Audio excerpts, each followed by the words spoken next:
السلام عليكم ورحمة الله وبركاته. مفيش حد فينا مش بيتعب، ودايما بنوصف لبعض أدوية من غير ما نروح لأي دكتور، وده لأننا بنبقى مجربينه على نفسنا قبل كده ونفع معانا، أو حد نعرفه خد العلاج ده ونفع معاه، فبنوصفه للشخص علشان يعالج المرض اللي عنده. بس دايما بنسأل نفسنا سؤال: هو احنا ليه بناخد الأدوية دي أصلا؟ ولو ما خدناهاش إيه اللي ممكن يحصل؟ وإزاي أصلا بيصنعوا الأدوية دي؟ ده اللي احنا هنعرفه في حلقتنا النهارده. بس في البداية ما تنساش تشترك في القناة وتفعل زر الجرس علشان يوصلك كل جديد. جاهزين؟ يلا بينا. الأدوية عبارة عن مواد كيميائية بنستخدمها لمعالجة الأمراض، والأمراض في منها العادية زي البرد والصداع والكحة وغيرها، وفي منها المزمنة، ودي بتبقى عن أمراض مستمرة مع الإنسان طول حياته، زي مرض السكر والضغط والأمراض اللي شبه كده. ويفضل معانا هنا نفس السؤال: ليه بناخد الأدوية دي؟ لما بنتعب بنحس بألم شديد، وبندور على أي حاجة تسكن الألم ده، فبيبقى مفيش قدامنا غير الأدوية علشان نرحم نفسنا من الألم اللي بنحس بيه. يعني إجابة السؤال بشكل أساسي إننا بناخد الأدوية دي علشان نعالج الأمراض اللي عندنا، والأدوية بتقوي جهاز المناعة اللي بيقدر يقاوم البكتيريا عشان يحارب أي مرض جديد ممكن يدخل الجسم.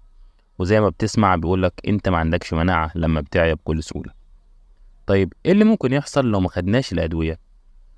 الموضوع ده بيترتب عليه حاجات كتيرة، زي زيادة الشعور بالألم وحدوث مضاعفات بسبب زيادة التعب اللي بتحصل من الألم اللي بنحس بيه، وتدهور الحالة الصحية بشكل أكبر عن العادي، وده ممكن يؤدي لحدوث وفاة لا قدر الله. وبالتالي الأدوية دي حاجة أساسية موجودة في حياتنا ما نقدرش نستغنى عنها. طيب إزاي بيصنعوا الأدوية دي؟ هل مثلا كل ما واحد بيتعب بمرض معين بيجيبوه ويجربوا عليه الأدوية دي ولا إيه؟ أحب أقولك إن من زمان وهم بيستخدموا الأعشاب في صنع الأدوية، وابتدى الموضوع يتطور لحد الوقت الحالي اللي بيتم فيه إجراء عمليات من البحث مكثفة بشكل كبير علشان يوصلوا لعلاج لأي مرض حديث بيظهر بكل سهولة وبكل سرعة. ودي الخطوة الأولى.